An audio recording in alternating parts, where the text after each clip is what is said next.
All right, this topic that I'm going to discuss with you is extremely disturbing, very sensitive for some people, and it's adult theme in the sense that it's pretty disturbing. It's not something you should listen to in front of your children or at work. So I'm just giving you a warning before you watch the video. Okay. Having said that, so be careful. Now, in this video, I'm going to share with you about one of the darkest episodes in my life was when I got molested and raped. Okay, and actually, what triggered it was when I woke up and I checked my social media.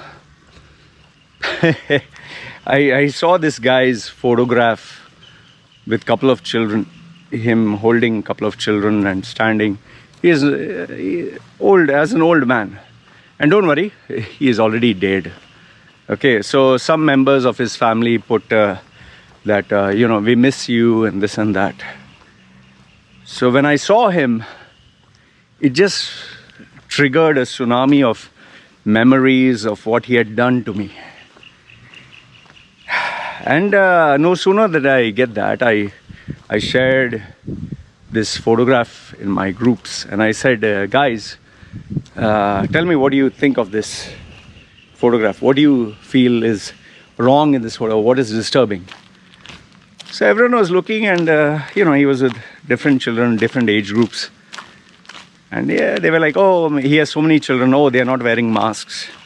Oh, he's married to one young girl there. So they gave on. Finally, I told them, okay, I deleted the photograph because I didn't want it to be circulated. And then I told these guys, it's a picture of the man who sexually molested and raped me multiple number of times. And people were stunned and shocked, and obviously. So, what is the reason I'm going to share this video and my thoughts? This is not for your sympathy. I really don't want to say, you know me. You want to feel sympathetic?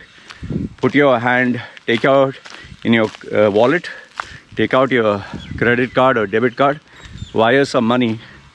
That for me is better than your sympathy, your pity, your support, your whatever. For me, money talks. All, sweet words, they do nothing. So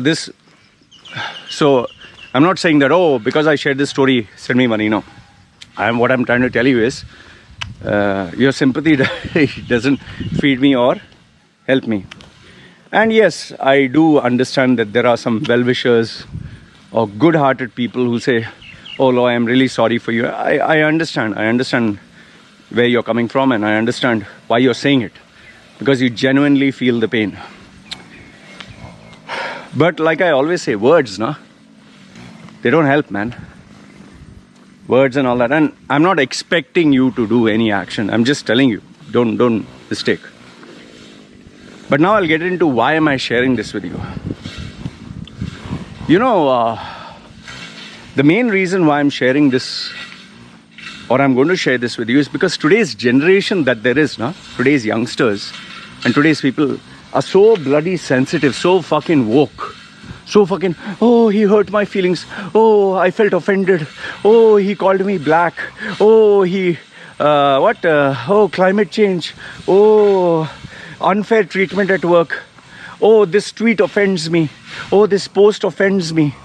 Oh, life is so unfair. Oh, he doesn't love me. I'll kill myself. What? What the fuck is wrong with you people, man? When boys tell me this, guys, I say, grow a pair of fucking balls. And when women tell me this, I said, well, you want my sympathy? You want my fucking pity? Here, I feel sorry for you, baby. Poor baby. Man, grow the fuck up, man. When I got sexually molested and raped, I'm not too sure of my age. I'm not very sure. But I think it was in the range of, 7 to 10 or 7 to 11. Within that, I don't know exactly the age or the date. Okay. But I do remember very vividly what had happened. Oh, extremely vividly. This was a man whom, he was a family member of mine, who I loved and adored, and he was like my role model. He was the person I looked up to. Now, as a natural, normal person, he didn't go around molesting children. But this is now what I realize, okay? It's not what I realized that time. It's after years and years of questioning and answering and researching, understanding a pedophilia tendency. I've come to these conclusions. So these are just my conclusions, my assumptions. See, there is everyone has a sexual fantasy or deviation. Everybody has. Everyone has that secret sexual fantasy which they do not reveal to anyone. Like some people like a sexual massage. Some men even like sexual massages in the asshole. And if you should try it. Like for example, if someone really knows how to massage your tailbone, or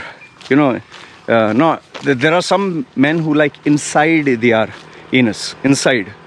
Okay, there are some people who like the outside. Like for example, when my wife uses the massage gun and she massages my whole spine and goes to the tailbone and comes all the way till the anus, okay, she doesn't shove the gun inside and goes up. It's pretty relaxing. And for me, especially if you have constipation and all that, and it vibrates the whole intestine, you generally feel a little relaxed, okay?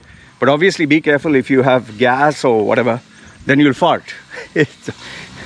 So anyway, see, so there are people who have sexual deviations and fantasies. There are some men who like, I know real life, I know bankers who are at director level, who are family people, but they have sexual fantasies of bondage sex, where they are tied up and they want chili put in different areas of their private parts and all that.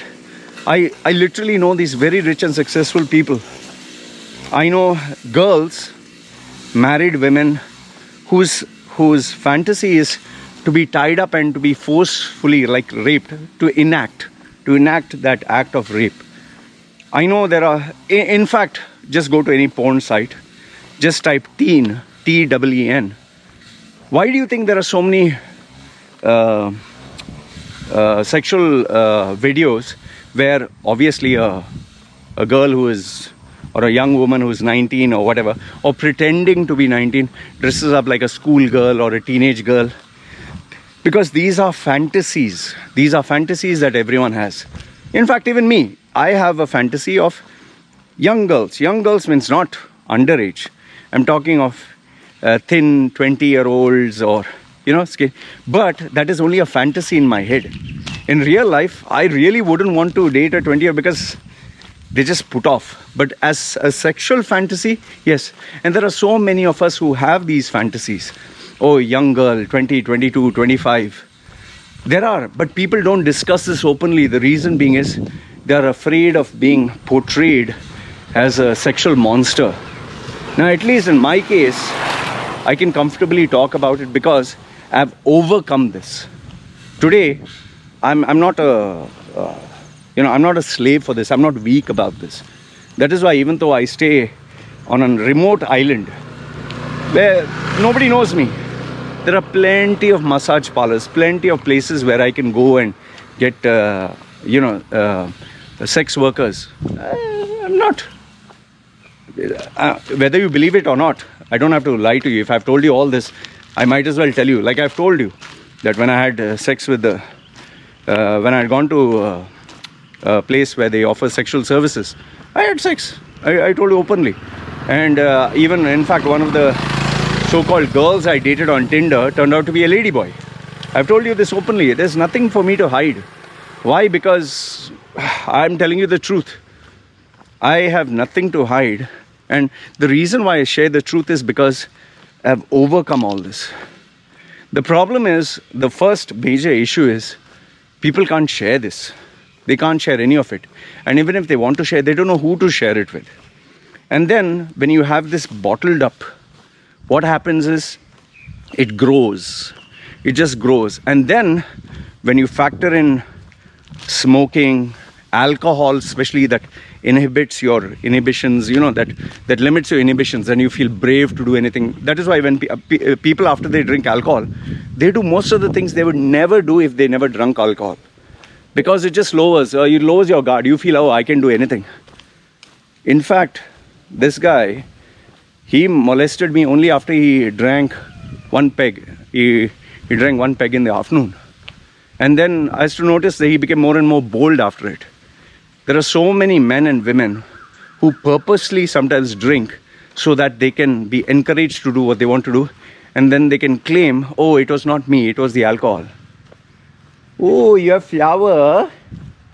Oh, your flower. It's your flower. Yeah.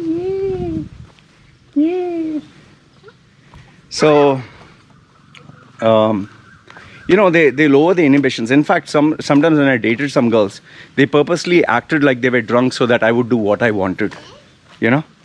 So, see, the first most important thing is to have this dialogue, to have this discussion, to actually admit that yes, we as human beings, we have this weakness.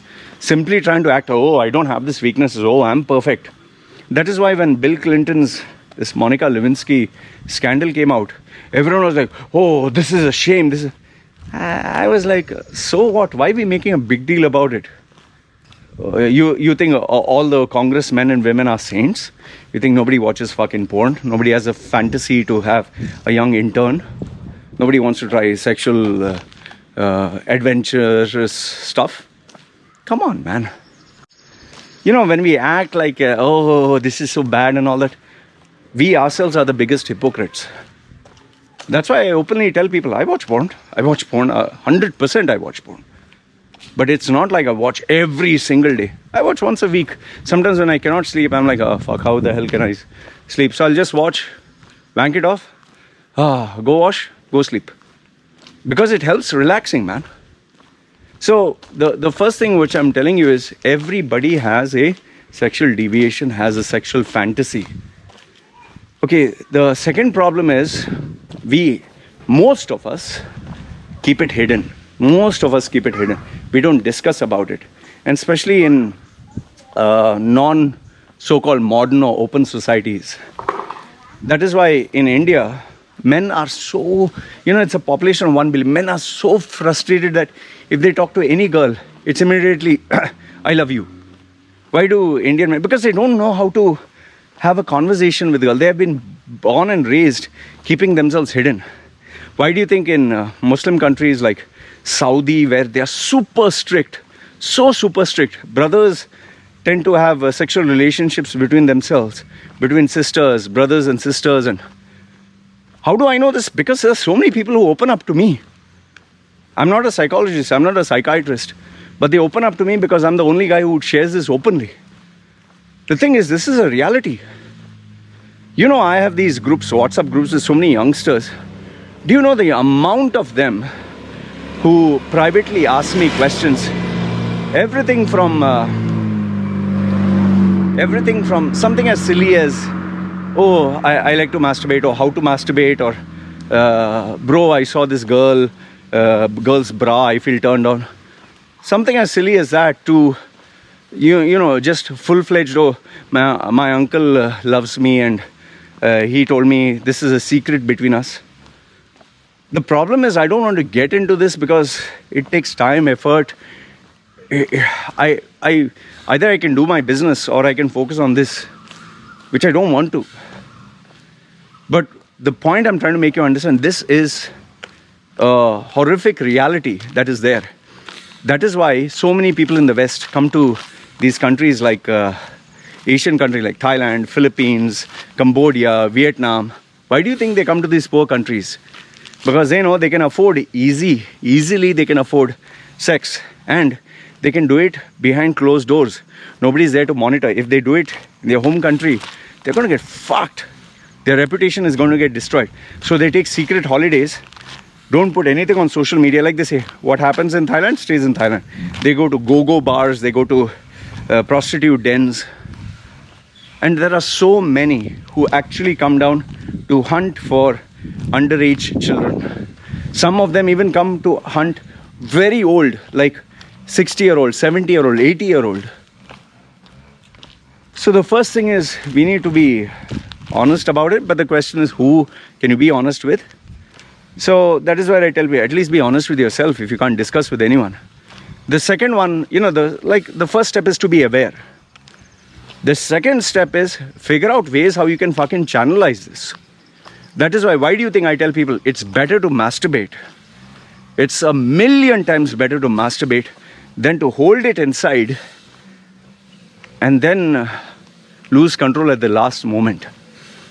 When I was in my younger days and testosterone was high and I was sexually very, super, crazy. And on top of that, I used to take steroids. So obviously my sexual appetite shot through the roof. But every time I would go for a date with a girl, I would masturbate. If required 2-3 times. And then go out for a date. Because by the time I would go for a date, I was controlled.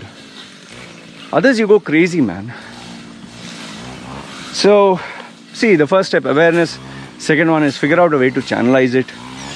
And I think the third one is you must make sure that you're not kept in those positions or those moments where you can lose control, especially where alcohol is there. See, with I come from a South Indian family, okay, Mangalorean South Indian family. They came from the village. They don't know jack shit. The only thing they knew is, read the Bible, spare the rod. Know what? Spare the rod, ruin the child, or some shit like that, and kneel down and pray to God and raise your hands and light candles. And when I remember so vividly, after that happened 2-3 times, like when it happened immediately, I knew that this was wrong. Like I was just huddled there, sleeping there. He came and slept next to me. Okay, and then first he started touching me, and then obviously touching my private parts, and then he took down my trousers, and then obviously was rubbing his genitals on me. Then he turned me around, and finally he came.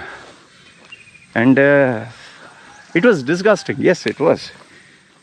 Then after some, I didn't know what to do. I was so confused. I was so scared. That small boy Loy, he didn't know what to do. He finally, after I finished, when he went to sleep, he was snoring. I got up, washed myself, came back. And I didn't sleep next to him. I just sat down. And then he tried to pull me in. I refused to sleep. Then unfortunately, because I was staying at his house, he did it 2-3 times more. Finally, I told my parents. When I told my parents about it, well, they did nothing. The only thing they did is they stopped sending me to his house, but they didn't do anything. They didn't confront him. They discussed between the relatives, because my other uncles spoke to me about it. I will not use specifics, but they didn't do anything. Funny, right? So I think it was then and there I kind of realized that you have to fend for yourself. After that, whenever he tried anything funny, like when he used to lie down and drag young children in the bed with him, I has to yank the blanket off. Once I remember when I yanked the blanket, he was wearing this lungi. It was down, he had an erection, and then he immediately put it up. So I would not allow small children to be there. I realized you have to fend for yourself. And this is just for response to religious people who tell me God loves you, fuck you. That's what I'll tell you, fuck you. Okay, fuck you and fuck your God. Where was this God when I was getting raped multiple times? Where was he? He was watching. Oh, this is so wrong. Oh, Loy, I have a special plan for you, Loy. I have a special plan. Continue with the rape, Loy. Continue. I'm watching. Nothing escapes me. I see everything. But I have a special plan for you. I have a place for you in heaven, Loy. I will reward you. Don't worry, Loy. Go ahead with the rape. Enjoy. Oh, it's so painful, Loy. I feel the pain. I bleed for you, Loy. Yeah. The Almighty God who sees everything, who knows everything, who can see far ahead into the future. Multiple times when I got raped, where the fuck was he? Allah, Jesus, Durga, Shiva, all the gods, where were they? Maybe in a party, discotheque. Yeah. They were playing a video game, PUBG, they were playing. They're too busy. So that is why when they say, have faith in God, oh, God has plans, I say, fuck you, put that God up your asshole. You know? I tell them, just pray that when it happens to you or anyone in your family, okay, that your God comes to save them. I learned that time, then and there only. You have to save yourself. Nobody is going to save for you. And that is why when anybody, some people ask me, Loy, don't you get affected by, people making fun of you, sending you bad words, calling you names? When you go through all this, when you go through rape, when you are molested, when your own mother calls you a mistake, when your own stepfather beats and bloodies you, blood is coming out, a small boy, blood is coming out because his father has whacked him with a cane, a rubberized fucking bamboo cane, beating you for 45 minutes, 1 hour, getting angry and just for stupid reasons like you didn't complete your homework, you didn't study, or you're naughty. With those beatings that you have taken on your body as a small child, with blood coming out for years and years. Someone calls you, hey, fuckface. Oh, paining so much. Oh, you look ugly. Oh. In fact, some people have even commented through fake profiles under my YouTube, oh, I hope you enjoyed getting raped. So I'm like, I don't know, man. I don't think I enjoyed. Why don't you try getting it? They think I feel bad with words. Yeah, man, you're not been through what I've been through from a small child. I've been subjected to torture, pain, beatings, being bloodied, being tormented mentally, physically, emotionally, all these years. And you think after being through physical, mental and emotional torture, bad words is going to break me? Just let that sink in. A small boy locked in a room, no TV, those days TV, CRT monitor, no video cassette player, no tape deck. Anyway, there was no iPod, no iPhone, no nothing. There was no telephone also. Locked in a house, in a room, with only his study books for hours and hours. If that didn't break me. And then when my father would come from office, he would not come to hug me, talk to me. No, he would come to beat me. He'd come to discipline me. He'd come to pull my ears to the point where I used to feel slight deafness. He would slap me so hard I could feel the red hot skin burn. He would beat me with a belt, with a cane, till blood would come out for hours. I would actually piss in my pants so badly he used to beat me, man.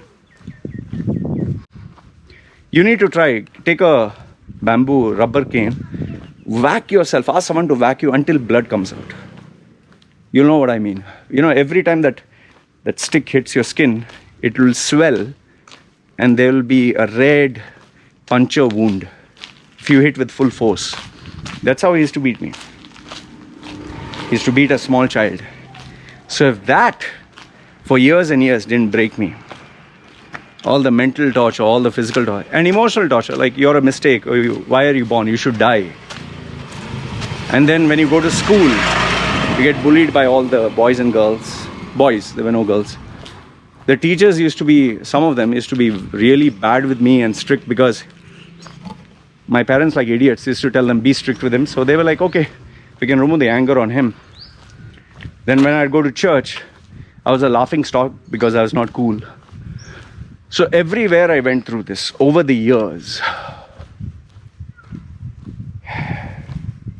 And then failure on failure, rejection on rejection, trying to find my identity. And yes, the biggest one, 2011, suicide, where I lost everything.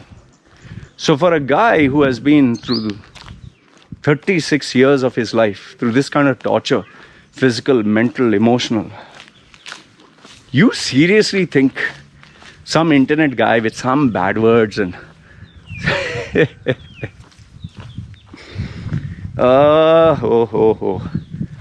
please, I encourage you, give me your best bad words. See, you can see my baby and my wife. They're there, no? Say hi, say hi, say hi, say hi. Bye bye. Say bye bye. Bye-bye. Okay. Daddy, So,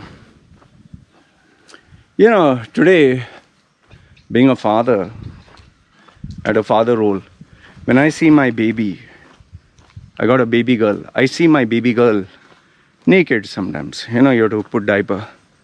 And I look at that body. And I ask myself, this is the body that some of us, when we look at it, you know, when we see a teen porn, or some people get turned on, oh wow, oh, this and that. But then when you see your own creation, when you see your own family, you don't feel anything. So very early on, I realized it's all in the head. It's all in the head. That is why when you see breasts, you feel wow. But all of a sudden, if you were to see your mother's face there, and you wouldn't say wow.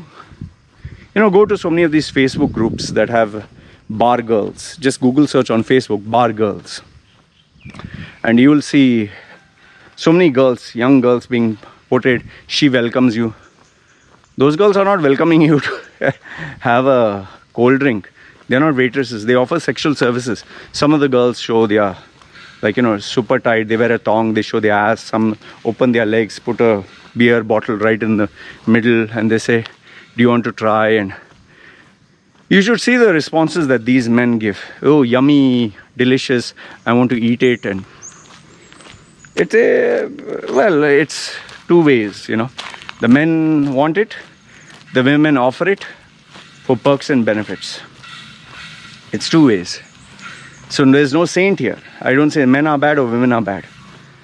But those very same men have a mother, have a sister, have a daughter at home. So how come they don't feel? Unfortunately, over there also, there are men who don't even spare their own children. And I personally know some of my friends whose own parents didn't spare them. Especially one of my girlfriends, who I'll not take her name or her identity. She used to literally cry and tell me, oh, my dad tried to do this, my dad tried to do that.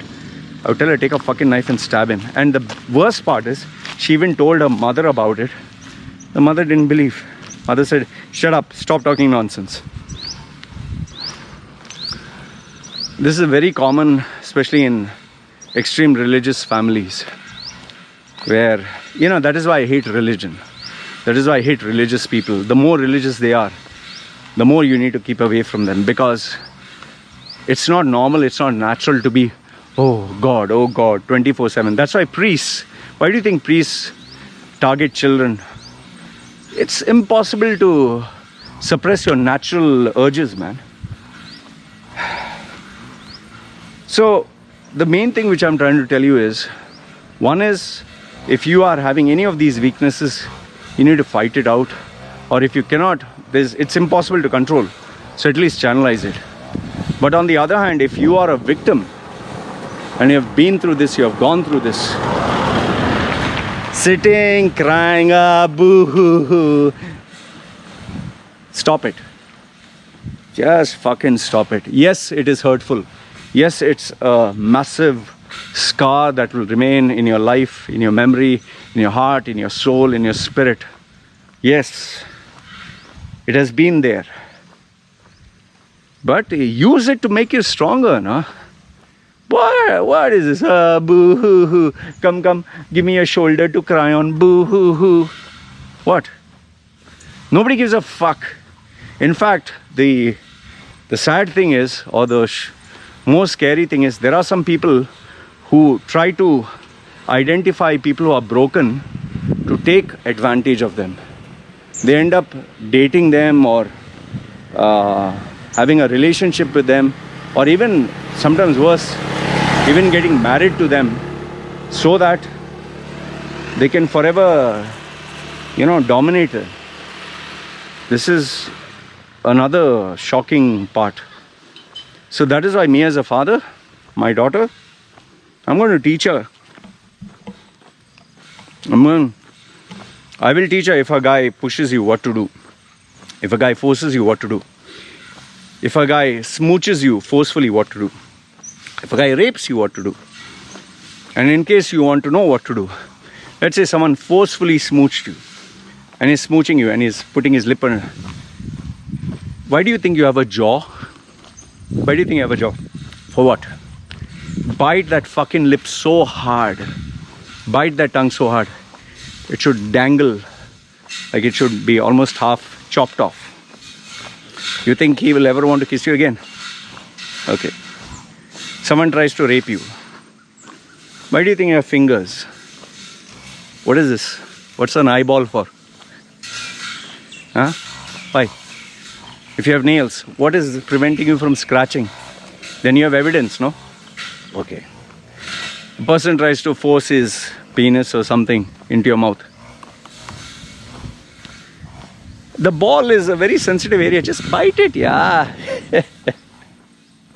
See, nobody is going to save your ass. You need to save it by yourself. Okay. Now, that doesn't mean that you start getting violent. Someone tries to hit you as a bully. You stand up or you bring 10 guys. You need to use a very smart approach, because if you approach a bully with a gang or something, maybe he'll take a gun. Where does it end? He'll shoot you. What is happening in some place? He'll take a knife, stab you. See, that is another topic for another discussion. But all I want to tell you is learn how to fight your battles using this. Don't use just force. If in case you're in a worst case scenario where now it's actually happening, you need to do whatever it takes to succeed, whether screaming or whatever. On the other hand, when it is not happening, train yourself. Like my daughter, I have some simple rules. I told my wife, even right before the baby was born, no man, any man, is allowed to hold the baby, put the baby on the lap, touch the baby. None. From distance, and when they are there playing, you be there. In fact, there are some habits I teach my baby. Like I never teach my baby, come kiss me, give me a kiss on the cheek, and then I give her a gift. Then she'll realize as she grows big, if I kiss men, I might get some gifts from them. Or maybe there will be a manipulative bastard who will say, okay, give me a kiss here. And he'll turn and say, kiss my lips. And then he'll give her some money. And then she'll not tell anyone. People have done this. They'll touch private parts, don't tell anyone, and they give money. Oh, this is love, I love you. People have done this. They say, oh, we'll play doctor game. Oh, what is this? You got boo-boo here. They put their hands inside their clothes. This all is happening. This is reality. This is not disgusting. This is reality. So for my daughter, me as a father, I'll make her aware of all this shit. And I'll tell her what she needs to bloody do about it. But when I have to fight, I'm not going to go take a knife and stab the guy. No, use your brains. You have something here. Make sure that when you have to nail the guy, you destroy his complete self. Now, obviously, if he's a very powerful, rich billionaire or politician, you can't do anything there. Although you can use social media to expose the person. So, there are different situations. So, for my daughter, I'm going to physically train her, mentally train her, and teach her every possible. When I used to have these young kids who used to come to me, the parents say, my daughter's so special, she's this. I used to make them stand on a wall, put my hands like this. Okay, a guy does this to you. What will you do next? 99% the girls didn't know what to do. So you need to know survival of the fittest. You need to know the laws of the jungle. And you need to be a fighter to stand it out. See, overall, what I want to tell you through this video is, I'm not saying that all of you can be like me and have this rough, tough attitude. I'm not saying what I've gone through is the worst, the biggest, the ugliest, the most shocking, the most painful in the world. No. There are people who have gone through much more than me. But what I am telling you is, you need to take charge of your life. There is not going to be any God. There's not going to be any magic celestial being. There's not going to be anybody who will come to save your sorry ass. There's no special plan for you. There's no karma. There's no karama. There's no shawarma. You take charge of your life. You need to be mentally prepared for the worst case scenario, and you need to be fucking alert. You need to be sharp. This world is a very dangerous and unforgiving place. Yes, all these new age gurus will say love and peace and joy and see the goodness. But if there's yin, there's yang. If there's day, there's night. If there's light, there's darkness. So keep in mind, it's not just the guy who looks, like a villain, tattooed and roughed up and big and burly. And it may be the guy wearing a suit and tie, looks decent, who takes the name of God 10,000 times, who is your close friend, who is your brother, who is your father. Maybe he can be the dangerous one. So you need to be sharp, you need to be prepared. And wipe your fucking tears. Wipe your, oh, poor me, sympathy. Be a fucking fighter. But without force, you have been given something here. Think. Use your brains, use your head. Play the game of chess. And achieve what you have to. That's the only way you'll succeed. That's the only way you'll survive. For me, this guy, he died a few years ago.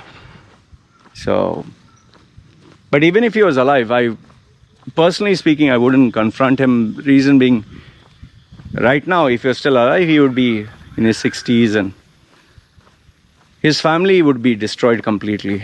And some of his family members are very close to me. I would not gain anything, but I would make his children aware to keep children away from him, to keep alcohol, especially when he drinks alcohol, to keep other small children away, because some habits die hard. I'd make them aware, but I wouldn't tell the wife and all that because it would break their heart. So it's not me trying to be a nice guy, but yes, would I forgive him? Fuck hell no. Would I wish that he suffered? Oh, absolutely, absolutely. I wish he would get bone cancer and suffer wince and pain for 20, 30 years. He deserved it. It's not a one-time mistake. It's a repetitive, intentional act that he has done. And he needs to pay the price for it. And finally, what I want to tell you is, for those people who tell me, who try to, they're trying their level best to make me feel bad. Oh, did you enjoy it? Ha ha ha, you got it. Keep trying, Baba, keep trying. Words don't do anything. Insult my wife, my baby, my child, my past. Just as good words don't add a value to my bank account. Bad words also don't do anything. Bad thoughts, nothing. I'm very focused and very clear who I want. And I have become strong because of my experiences. So use your experiences to be a better person. Yes. Let me show you my baby. Use your experiences to make you a stronger person, a better person. Don't give fucking excuses. Because remember, the world that we live in now doesn't give a fuck. Yes, yes. My baby is running down because she's afraid. She climbs up now. You see my baby? Oh. My baby ran. Let me show you my baby. At least something positive before I end this video. So you can see my baby. 1 minute. Yes. As a father, it's my responsibility to protect this one. Yes, yes. Come here. Yeshi. Come. She. Come. She. Yonjish. Come. Come. Slowly come. See, my baby is coming. So I'll end this video in a positive note. Take little, little. No, little. Say thank you. Thank you. Okay, bye bye. Say bye bye. Bye-bye. Go inside. Go inside. Go inside. This is my little one. Yeah. So now you understand. I have a responsibility to take care of, and that is why, in a world filled with animals and evil, I can't depend on any celestial being, God, karma, and all that. My baby can't even depend on me. And that is why I'll teach her to be her own. Like they say, be a fucking man. Anyway, if you feel this video added any value to you, I'm not asking you, like and subscribe. But please share this video with somebody. Share it with someone so it may change their lives and it may help them. That's all I wanted to say through this. Put your comments if you wish down below. It's me signing off. You guys take care.